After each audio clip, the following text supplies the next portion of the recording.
Hi, my name is Ed Morris. I live here with my wife Lorna, and I'm a radio collector, doll collector, and numerous other antiques that I love. I've been doing this for probably about 40, 50 years. Like I said, Rangers, my main collection is radios. I approximately have 78 or somewhere along that line, and my wife collects porcelain dolls, which she's roughly in 60 dolls. And radios I love. It actually started when I was young man, and we'd go to my great aunts and my great uncles, and they had a 1938 Morocco sitting on top of the fridge that would play background music, and I fell in love with the sound that was coming out of this little box. As a child, if some of you remember 50, 60 years ago, things weren't as available as they are now, and it's nice to go back and see simple things done in a simple way. And later on, I fell in love with not only the music, but the style of the radios that were made. I have older radios than my 38 Morocco. I have a 1917 Airliner. I have a 1928 Majestic, and so on. I have different radios, different names, different styles, and it's just a matter of I want to preserve, and hopefully when I'm gone, somebody steps up to the plate and takes over in my family, and so on. I started going to sales when I had started with working. I had a little bit of money, and strictly what I wanted was radios, and it just grew from there. And as you'll probably see a little later, my collection has grown a little bit just from radios and dolls. So I have bells, I have hat boxes. There's a couple chairs downstairs that I told you about the other day that were taken out of sale years ago, but it's all horsehair. To have a chair that was made back in the 30s with horsehair is unheard of anymore. And my other love is collecting kerosene lamps, any style. They're intriguing and interesting because they're all glass, and I was taught by an older gentleman in kerosene lamps, the smokestack. You can tell whether it's reproduction or authentic. And he showed me by running your finger over the top, and if you had a little bump, that's where they hadn't blown it and cut it. But there's always a little, sometimes you can't see it, but you can feel it. I have family heirlooms downstairs. Along with the music, I have 2 or 3 phonographs, and again, it's the sound that you get out of them, because it also goes back to radios. The sound, the music, it all comes together. You'll see in my collection, I have small collections. How it started was I built a jewelry cabinet for my daughter. She's married, house is too small, so I have it. So I started collecting basically anything smaller than 2 inches. Anywhere from toys to tokens to different little things. There are numerous collections, and numerous pieces have stories to them, either from my family or other people that I've bought stuff with a story, and it all pertains from things that have happened or built 50, 60, 70 years ago, some 100. When I started working as a nurse or an orderly, you have patients that are definitely older than you, and you sit and you talk, and then you realize that these people had less than what you have now, and how they function, and society and everything grows. And patients that I've had who realized what I loved in antiques were dropping them off at my door, basically. When my father retired many years ago, he was bored, so he started building farm machinery at a 32nd scale, but the old steam engines and the old plows, and that I've got like 20 pieces of my dad's, which is not necessarily an antique, but when you look at them, it goes on to preserving memories, preserving things that got us to where we are now. Again, like I said before, it's a matter of preserving what our ancestors dealt with. They dealt with nothing, and we have basically everything at the drop of a hat. We can get anything we want. Back then, it was more of a struggle. So if somebody doesn't preserve, there's many antique dealers in the world, is the preserving of that particular thing, whether it be radio, whether it be cars. You know, mine is sound, radios, and so on. Favorite part is probably the hunt. Just because you want that radio doesn't mean you're going home with it, because there's other people that are just as interested in radios, which I've found over the years, where the bidding wars start.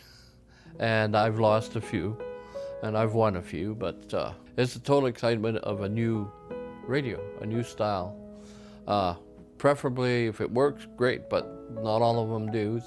Like I said before, the character. I could spend time fixing it, but I decided years ago I'm going to start into that, because then it's a never-ending thing. So I figured, well, if I got the radios, I'm good.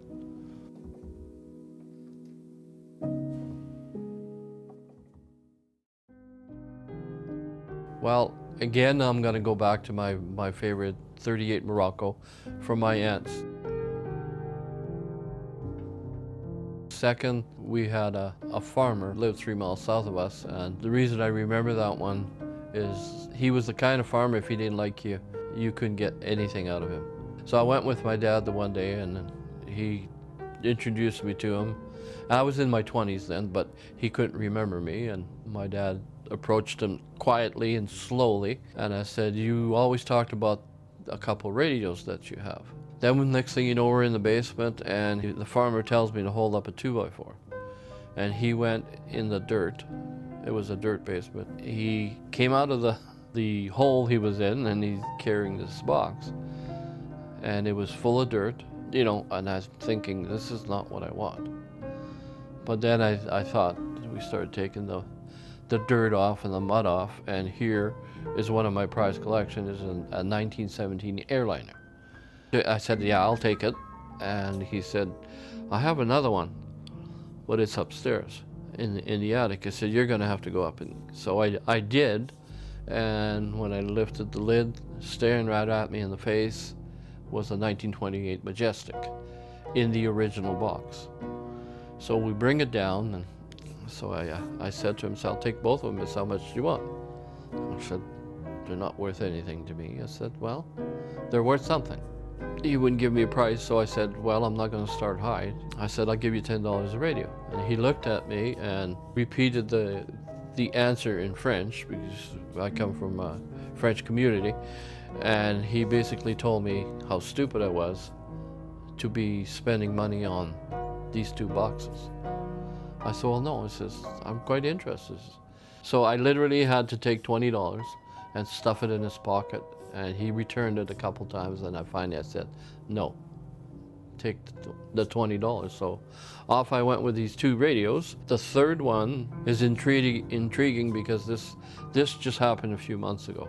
I don't necessarily get rid of my radios, but I was approached by someone in town here that his uncle worked for RCA Radio for many, many years, and he was on his deathbed, and his only wish was to be buried in a RCA radio. And so I sold that, and the gentleman that redid the radio, even though it was a radio that I kind of liked, I could see the story behind the radio. I said, this man worked for RCA Radio for who knows how many years, and it was a dying wish. And I come from working in healthcare, and I saw, and I did let it go, and just maybe a month ago, he showed me the results of the radio, and it looked like a brand new radio. So that's probably the most intriguing out of the three. I mean, there's others that have the other stories, but because I was in healthcare, and I knew where that man's level was of what he wanted, so it was an easy thing to do.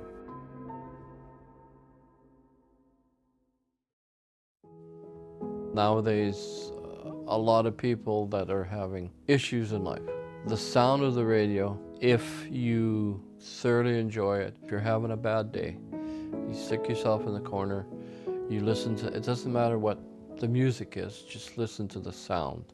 And I think for a lot of people, that's a nice tranquility to help them, whatever the situation is. Like I said before, sometimes I go down there, I just play the radio. It's a inner feeling that you get when that's all you hear.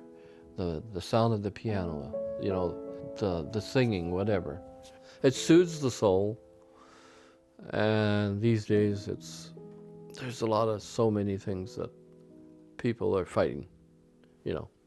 There's so many issues that young people fight, where I think if, you know, if you take the time and take time out and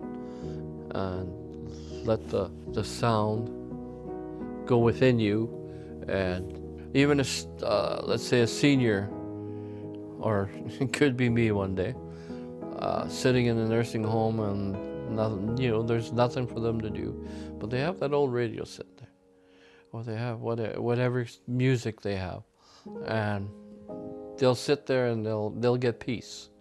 To me, they'll get peace out of just the sound that's coming. If there's a difference between listening to music and absorbing the music, and it does all that for me, you know. Try to learn more about what it is you want to collect, where you can find them, how you can find them, the value of them, but you study what it is you're planning on going for. It could be like my situation, where it was my aunt's in her home that intrigued me. The sound intrigued me. Something you see that you like and you're intrigued by it, do a little study on it. If my kids don't want my radios, or any of my family, somebody that is younger than me who had maybe the same situation in sound catches their eye and they start collecting mine. And there's others all over the country that have certain antiques. Mine are radios, could be bells, it could be just about anything, could be hat boxes, dolls like we have. So it's basically something you desire.